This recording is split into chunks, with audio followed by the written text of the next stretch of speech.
LinkedIn wants certain things on this platform. So I know from going to the LinkedIn office and talking to them that they value education. If you're teaching things, they value that and they want to get that across to other people. The other thing is how you perform or how you communicate what it is that you're sharing is very important. So right now, the fastest way to grow on LinkedIn is to do 3 carousels per week, upload them as PDFs. Before we start the show, I have a quick question for you. Is your resume stuck in the rejection pile? At Resume Assassin, I create powerful resumes that showcase your skills, experience, and achievements, getting you noticed by recruiters. I'll also optimize your LinkedIn profile, transforming it into a magnet for opportunity. Visit resumeassassin.com today and take charge of your job search. Visit resumeassassin.com.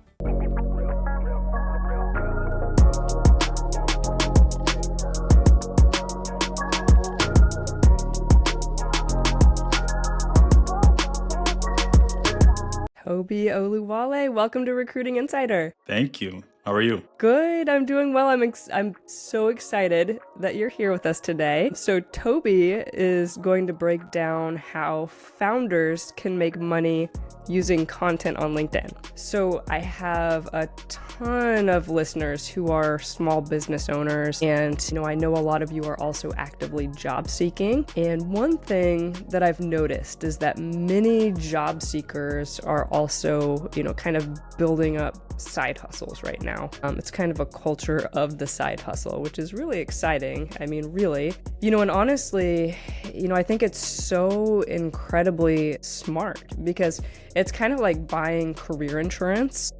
Especially in this market, it's like you truly never know what will happen. So building an additional source of income is such a smart idea. So Toby has really such an inspiring journey. I mean, as he's transitioned from a world where, he kind of felt undervalued, trapped, and even unfulfilled. And really in just 3 years, he's turned his situation around almost completely, it sounds like.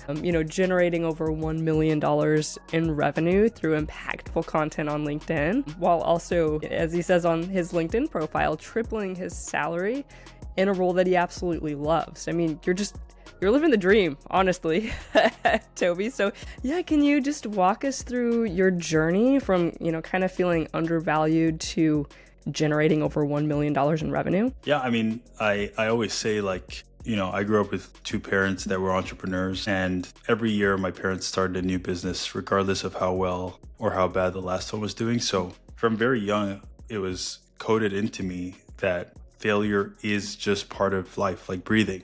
You just wake up, you brush, you fail, you go to work, and so I've been trying to run businesses for the past 10, 15 years, lollipops, hoverboards, clothing lines, all sorts of things. And my goal was always to just have freedom. So after I got laid off in 2017, randomly, the company went bankrupt. I lost all my income overnight. And immediately I was panicking. I was like, there's no way I should be completely at the mercy of a company ever.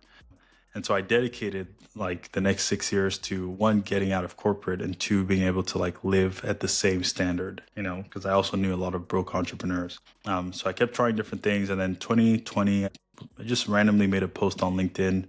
I learned a really cool framework called Freytag's Pyramid around how to tell stories. And I woke up the next morning to 300,000 impressions. Wow. And immediately I was like, oh my gosh, this is what I've been looking for, in terms of marketing. Right? Because most businesses, I saw this when I worked at Shopify, most businesses fail because nobody knows they exist. That's it. Exactly. Yeah. And so I was like, okay, people are going to know I exist. So I just went, I'm going to post every day at 10 a.m. and let's just see what happens. No end date. And I'm still going. It's day 1,267, I think. And it just started to snowball, right? And so I ended up, starting to make, I think maybe $11,000 in 2019. In 2020, it was $33,000. And then we 10x'd it within the next 2 years, and then doubled it again this year. So it just started to really, really snowball. But I've been doing the same thing, I wake up, I brush my teeth, I post at 10 a.m. Eastern. And so the visibility, though, that has come out of LinkedIn has been life changing because I think I've gathered 265 million impressions. Dang. And I always say to people, like, I'm a normal person. The opportunity with LinkedIn is that 99% of people are not posting. So just by posting, you're automatically more visible than 99% of people. And that's the real opportunity. Yeah. Wow, that's such a powerful story. I'm just excited, listening to, just a kind of a story of perseverance too, because I think, a lot of people they'll think about starting a business and they don't, or they start maybe one business, maybe two businesses and they fail, and then they just sort of give up. So I love that you come from a background of entrepreneurship and that you were willing to stick with it and just be super consistent to, truly find something that ended up working for you. And you mentioned something with your content. Was it a freight tax pyramid, or could you talk a little bit more about that content strategy that you mentioned? Yeah, so it's a storytelling framework. It's been around since like the 19th century. And it's called Freytag Pyramid, which is Freytag. Okay. And it's basically like the storytelling framework they use for movies. And so you have like a introduction, right? You have a rising action with some context. Then you have the climax of the story. And then you have the falling action, which is where things start going back to normal. And then you have the takeaway or the lesson, right? Now, I'd heard of like all these different frameworks, but this one has actually worked. Like, it is timeless. I still use it till today. I teach it in all of my programs. If I work with companies one-on-one or with founders, like, I still teach it because your ability to communicate your story and other stories is what is going to get you seen. We are a storytelling society. There are stories that have been passed down like millennia, right? Because that's how we consume. So those stories then really translated on LinkedIn.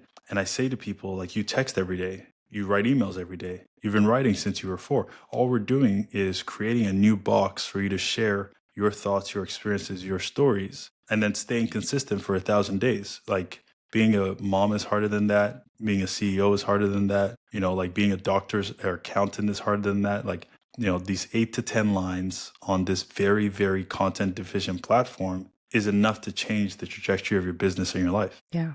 And I feel like, it seems like a lot of people are starting to realize this, especially over the last year, maybe the last year or two, where I feel like maybe 5 years ago on LinkedIn, there was a lot more opportunity to kind of create a mark and build a bigger following. And now, and this is just my perspective, and maybe it's just me kicking myself that I didn't start, 5 years ago, because I've been on LinkedIn forever. And I personally didn't start posting consistently until this year. And I'm like, man, hindsight, I wish I would have met Toby a long time ago, to know, like, man, that consistency is just so important. So, I guess for a lot of people that are sitting here thinking, well, Toby, this is awesome, and I'm going to look into this storytelling framework, but I'm a pretty good storyteller already, and, I've been posting on LinkedIn, and I'm not getting the traction that I think I should be getting.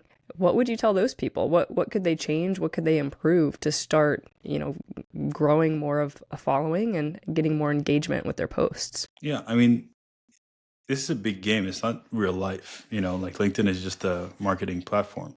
And so there are rules and there's an algorithm, right? And LinkedIn wants certain things on this platform. So I know from going to the LinkedIn office and talking to them that they value education. If you're teaching things, they value that and they want to get that across to other people. The other thing is how you perform or how you communicate what it is that you're sharing is very important. So right now, the fastest way to grow on LinkedIn is to do 3 carousels per week, upload them as PDFs. I have a friend who grew from 50,000 followers in July to 134,000 followers today, because you're using one of the features that LinkedIn wants people to see. So they will pick up your post and share it with more people. Yeah. Does that make sense? Yep. And so that's really one of the ways to think about it. And then the other thing is the opportunity is still so massive. So on Instagram, 25% of users create weekly. In LinkedIn, it's 1%. So there's still, even if you're late The best time to start creating a personal brand was 5 years ago, and the next best time is tomorrow. Yeah. Yeah. So you still have so much room to make a mark. There are still so many people that are just lurking on LinkedIn, right? And that's really where the opportunity is. Yeah, 100%. I'm inspired right now. And I'm curious too, because I think a lot of people think, well, what do I post? You know, like what the heck? How do I, okay, I understand the storytelling framework, but what type of educational content or inspirational content do I post? So I'm actually kind of curious what inspired you to actually start creating the content on LinkedIn, and how did you find your niche? So, like I said, it was a big mistake. I never meant for this to happen. I made a post about my sister back in 2020 and how she had learned Korean and how I believe she can learn anything and how anybody can learn anything. And like you learn how to be an engineer, you can learn how to be a content creator. And I basically just inspired people through my sister's story. So one of my first posts that went viral wasn't even about me. So that's your first source of stories, is the people around you. Okay. The second source of stories is your hero story and your experiences, right? A good manager, a bad manager, your first boss, your first raise. These are all universal experiences that get people to connect with you on a human level, right? And so you have the stories of people around you, you have your story, you have your hero story, which is, what was that point in your life where the entire trajectory of your life changed? For me, it was joining Shopify, right? On my 7th attempt and, 3 years in. So I come back to that story once or twice a month because that's your hero story. This is the thing that makes people go, I need to follow this person's journey, right? It's the thing that makes people go, like, I have an emotional connection to this person and their content. Now you have your industry news, right? So whatever news or whatever industry you're in, something's happening every single week, right? And so we're commenting. This is a framework that I call trending with a twist. When something's happening in your niche, you comment on it. Tesla does layoffs and you're in the career niche, you comment on it with whatever angle that you want to go at. And you continue to do that until you become, people should be going, what does Mary have to say about what just happened today, actually? And that's how you become an authority in your space. And then the last thing that you want to be sharing, or I guess two more, one is resources. So how I got my first 2,000 people on my email list was I gave away the resume that I got me into Shopify the 7th time. And I gave it away in exchange for emails, right? Bunch of people were like, what, the 7th time? Like, I need to see that resume, right? And so I gave that away, and we grew our email list from then to like 40,000 people. Wow. Because we would just give away things that people needed. People are selfish. They don't care about you. They care about themselves, right? So if one time I gave away a list of jobs once, Tesla did layoffs or some company did layoffs, and I got a list of jobs and I put them up on a board and I took emails for it. And that post, I think, got like 2 million impressions, right? Because that's what people look for. And then the last thing you want to share is testimonials, your wins, your client wins, right? Like, people need to know that you are not a scam artist. You're not just promising things, that you are actually delivering on what you do, right? So you have other people's stories, your hero story, you have resources, you have testimonials, you have industry news, and you only run out of content when you run out of inspiration. And so that's like the first part. Then you have all the other viral posts around you. So I use an app called Clio. I think it's like Clio, Kleo.so. And I can see all the viral posts happening on every given day. And I can talk about my version of those stories. So we never run out of content, right? And your content, the more relevant your content is, the faster you're going to grow. If something's happening right now and you're commenting on it, that means everybody's talking about it. People go, well, everyone's talking about it. I don't want to say anything. I'm like, there's 100,000 people in the room. You should say something right now, right? And then the other thing is, so you have your that's what we call your trending posts. So, it's trending right now. You should comment on it. And then we have the viral posts. These are just big posts. You see a big creator create a post with 100,000 impressions or 100,000 likes. You should recreate your version of that post or repost it and tag the creator, right? But there's the trending posts and the viral posts. And if you play that game, you're always in the spotlight. People always see your name. They're either seeing it because it's trending or seeing it because it's viral. And then you have your hero story in the middle. And now you get the opportunities, the leads, everything else. Boom. I mean, you just gave us so much insider information. I mean, first of all, thank you, for all that information. Thank you for sharing. And, it kind of brings up another question. I'm thinking, man, and a lot of other people are probably thinking, how much time do you actually spend on creating content and interacting with content, for somebody that, maybe isn't making a complete living off of creating content on LinkedIn quite yet, how much time should they be spending on it? Like 30 minutes a day, like pick a story, get it into 8 or 10 lines, put a visual on it, get it out between 10 a.m. and 12 p.m. and just do that consistently. So I've gotten it down to creating posts. I mean, at some point when I was traveling a lot, I was scheduling my posts out a month in advance. I would just write them all in one go and schedule them all out for the month, because it's not your job to be there every day. It's your job to be visible every day, right? And so that's one way of looking at it.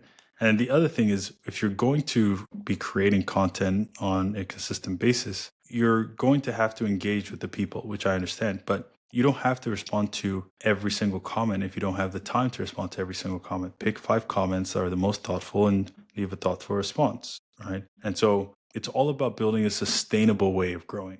I always say to people, when I always thought the advice, everything in life that's great is outside your comfort zone. I think that's complete nonsense. I think you stay within your comfort zone. Go to the nearest gym, eat your favorite veggie, stay within your comfort zone and let your consistency push you and build a muscle so that you leave your comfort zone eventually, right? But I can say, we've built our business to 1.7 million or whatever it is, and I'm still relatively within my comfort zone. I don't post on other platforms, right? I still post once a day.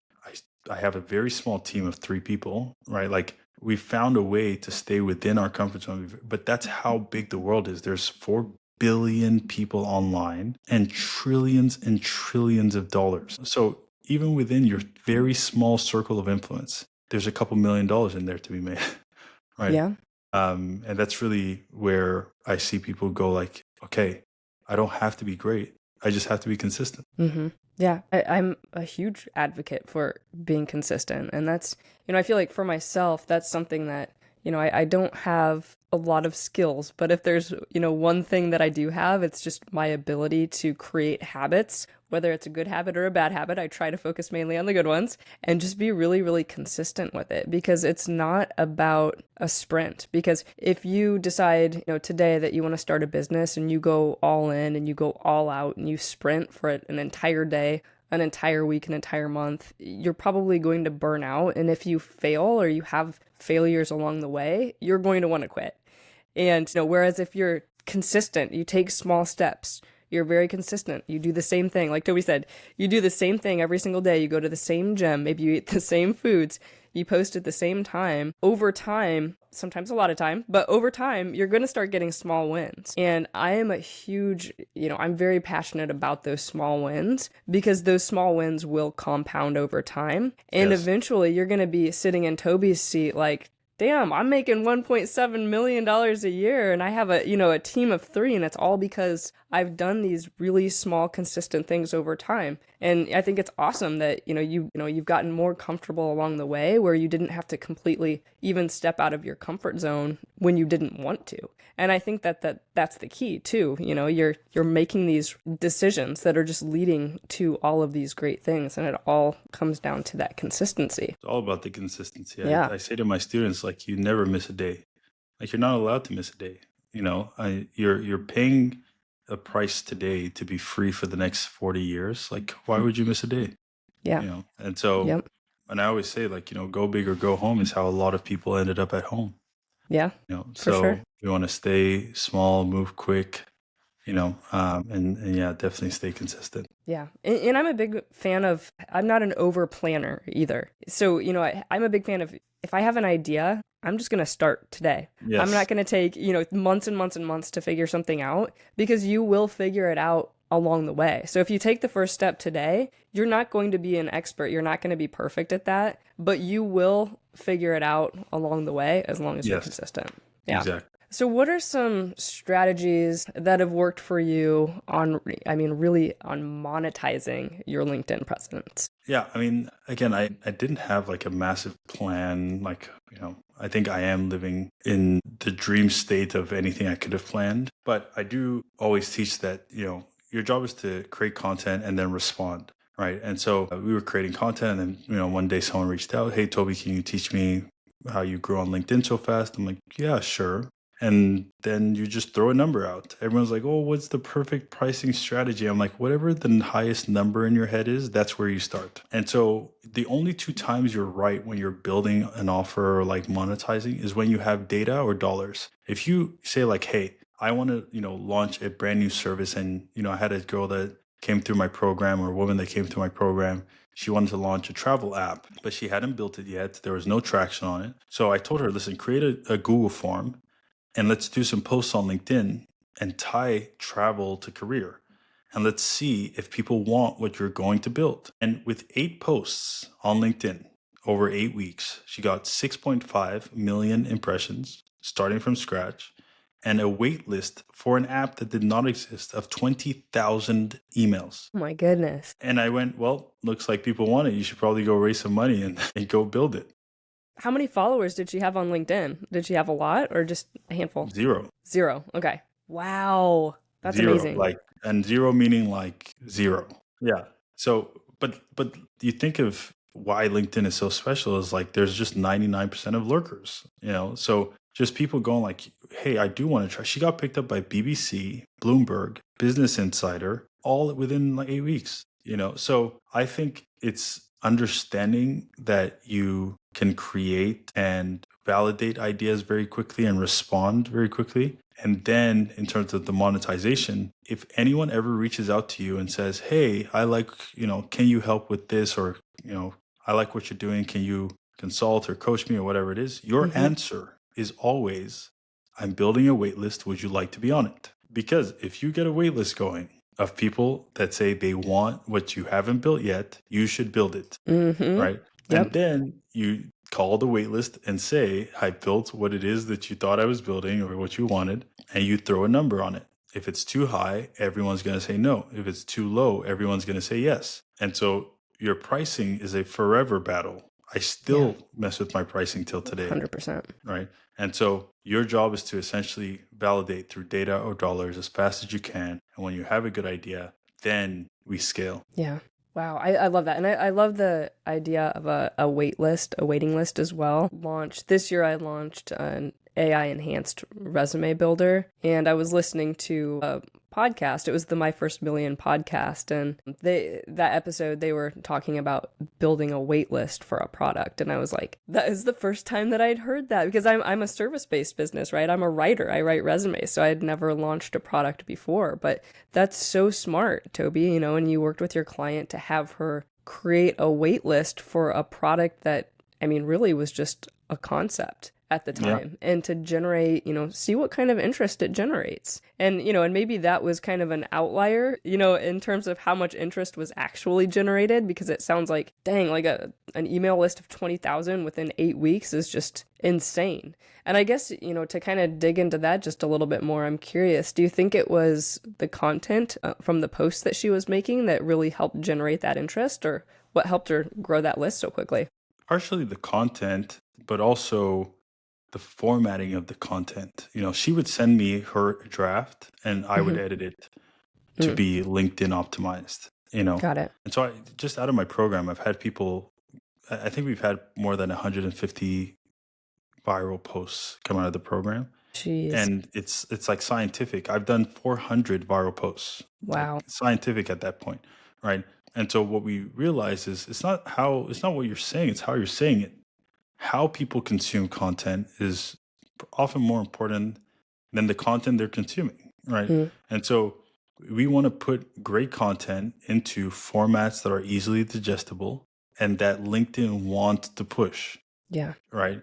And so if you say like, don't believe when a company tells you that they're a family, it's not true. And if you create a carousel saying 8 red flags that you should look out for before joining a company, number 1, they say we're a family. Number 2, they, just by putting it into a list, making it educational, putting it into a carousel, LinkedIn goes, oh, we like this format. Yeah. So we're going to show it to millions of people. I have a carousel, one piece of content that has generated 26 million impressions, one single piece of content.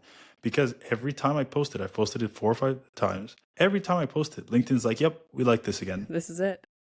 Yeah. Wow. So this is a big game. Yeah. It's not real. LinkedIn is not your diary. That's for anyone that's starting. This is not your diary. This is not your real life. This is a marketing platform so you can build the life that you want, right? And so that's how we treat it. Yeah. And, you mentioned the importance of creating a carousel. So, maybe one thing that we could implement today is creating 3 carousels per week for our content. But you also mentioned something that's really interesting as, your client sent you a draft of her content and then you optimized it for LinkedIn. What does that mean? So this is across all of our programs, right? Like I believe in getting the content out after it's been edited, right? So some people want feedback on their content. It's too late. It's already out, right? Like we want great content going out. So we always look at and edit content before it goes out when we work with companies or, with individuals. And what we're looking at is, we have this pyramid that we use as kind of like a framework, so it's like this. So at the top is what people want to say, right? Whatever it is you want to say. I've helped dating coaches on LinkedIn, right? Wow. So it's like it doesn't matter what you want to say, right? As long as like you have something to say. And then over here we have, okay, how do we get this to be digestible? Should this be a before and after framework where it's like, me before the pandemic, stressed, commuting, right? Me after the pandemic? Or should it be trending with a twist? So I have 18 different frameworks that we look at that are validated by millions and millions of impressions, right? And then we go, and what is LinkedIn pushing right now? So 4 months ago, LinkedIn was pushing, like heavily pushing cheat sheets. You'd see all these cheat sheets popping up out of nowhere, right? So I had a cheat sheet get 9 million impressions. 9 million impressions. And that's not me. It's the same content I posted like 3 months ago. But we want to look at what you want to say, how people consume it, and what LinkedIn wants to push. That's our perfect pyramid, right? And then we get that out. And so I've had multiple people on their first ever post on LinkedIn go viral because Wow. it's already fully optimized for LinkedIn, right? And so it's more likely to get pushed. Yeah, that's crazy. So, I'm also curious, how founders can leverage LinkedIn. I mean, not only to grow their business, but also to kind of start to build that personal brand. Yeah, I mean, I think it's more important now for founders. That's why I call my program the Yeah. Founders Blueprint, because for me, it was that I didn't know how to spend on ads, and I didn't want to dance on TikTok, and I didn't want to make long form on YouTube, and I'm not good in on video for over long periods of time. Like I was stuck, which is why I couldn't make money. With the Founders Blueprint, and for founders, it's all about you already write. You're probably writing all day, right? All we're doing is taking 8 lines and putting it in front of 1 billion people. And by doing that, you're unlocking a new marketing channel on the most highly engaged content platform there is. People go on Instagram and TikTok to distract themselves. People go on LinkedIn to lock in. They come here to find a 100%. job, find a coach, this is where the internet comes to find, right? And so just by being present here, you're able to attract, and I've attracted investors, speaking gigs, publications, because if Business Insider wants to write a story on you, where are they going to go verify where you work and everything else? Your LinkedIn, Yep. right? And so with very little input, you can create outsized output. I've done 265 million impressions, 1,200 posts. That's an insane return on investment. Thinking that each post takes 15 to 20 minutes to write. I mean, I'm absolutely crushing it with my time, right?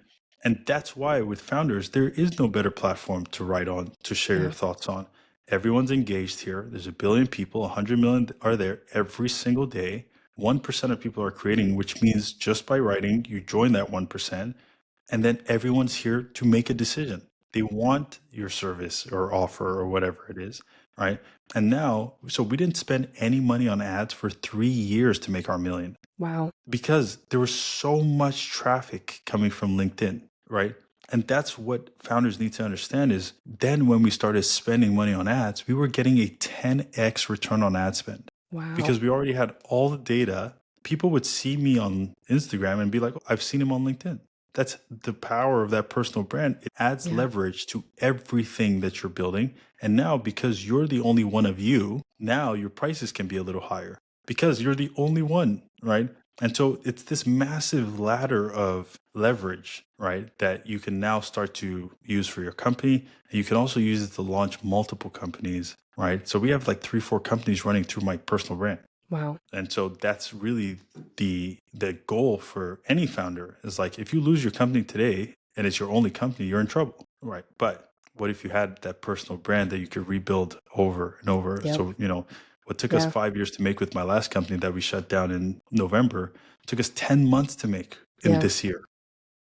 Wow. So that's really this compounding interest that comes out of building the personal brand. So I define to all of my founders, the compound interest is your ability to stay interested in something long enough for it to compound. And that's how I define it for them. Like, if you stay interested in this long enough, it will compound. My first year, I got 4 million impressions in 365 days. This year, I got 130 million. Wow. That's compound interest, Yep. right? And that's really the goal. Yeah. So you said you have 4 businesses that have Mhm. sprung out of your personal brand. I think a lot of people struggle to figure out what that first business, should be, and I guess, a couple of questions there, how would you help somebody figure out what they can monetize on LinkedIn? And, can you also tell us a little bit more about those 4 businesses that you've created from your own personal brand? Yeah. So one is like I like almost none of them came out of my own brain. Like I was writing content and someone would reach out and I'm like, sure, I do that. And Yeah, do you want to be on the wait list? And they say yes. And I'm that's like, great. okay, it's ready. Do you want to pay? And they're like, yes. I'm like, okay, great. Do you want to start? And they're like, yes. I'm like, okay, great. So it's not that I'm, over here just being an evil genius creating offers, like we respond to what people want. And I again, fundamental philosophy that I teach people, we only expand based on demand, right? If not, we just keep doing the same thing. Hmm. So if you're going to create an offer, the first place you want to start is your knowledge. The easiest thing to monetize is your knowledge. For everything you know and take for granted, there are 100 people that would pay to know that. It's that simple. You know how to write resumes, 100 people would pay. You know how to scale companies, 100 people would pay for that, right? And so that's the first place that you can look to monetize. You can do that through coaching, through consulting, through a community, through a mastermind, through a cohort. Doesn't matter. Knowledge is the easiest thing to monetize because it has the lowest barrier to entry and it has the highest return on investment. You already have it, right? Mm-hmm. And so the next thing though is whatever people ask of you. There's no defined definition after that, right? Whatever people ask of you can be monetized. Hey, can you come teach our cohort? Yeah, sure. It's 5 grand. Mm-hmm. Well, we budgeted 3. Sure. So we have brand deals that do like 10 to 40,000 a month. We Mm-hmm. have our LinkedIn cohort, right? That does, 4 times a year. We have a consulting offer for companies where we go in and turn their executive team into marketing machines on LinkedIn, right? And then we have what I call other, where, like speaking, whatever else. People go like, hey, Toby, can we pay you to do this? I'm like, yeah, sure. We put that through that. But even then, like we have an agency, we have like there's all these things. People like, hey, can you just do it for me? I'm like, we're thinking of doing that. Do you want to be on the wait list? Sure.